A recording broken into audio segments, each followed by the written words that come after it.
हे बाल संस्कारातलं आहे. तुमच्याही मुलांना तुम्ही रविवारी केंद्रात पाठवलं पाहिजे.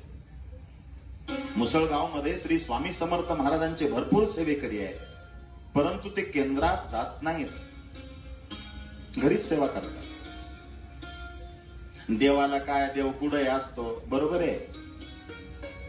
हवा सगळीकडे आहे, हवा सगळीकडे आहे, पण झाडाखाली बसून जो हवेचा आनंद आहे ना, तो सगळीकडे मिळतो काय? नाही मिळत. म्हणून झाडाखालीच जावं लागतं त्या आनंदासाठी. तसं केंद्रामध्ये गेल्यानंतर जो आनंद तुम्हाला मिळतो तो घरामध्ये सेवेत मिळेल का नाही मला माहित नाही. मिळेल, पण काही अंश कमी प्रमाणात मिळेल.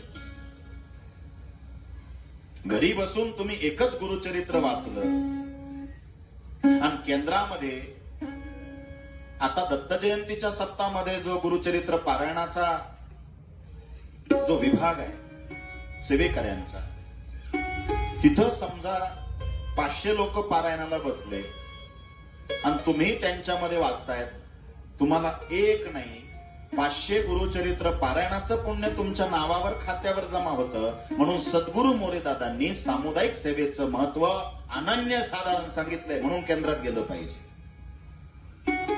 गरजेचं. जे लोक कधीच केंद्रात गेले नाही त्यांनी एकदा तरी जावं, तिथं बसावं आणि काय अनुभव येतो तो घरच्यांना येऊन सांगा.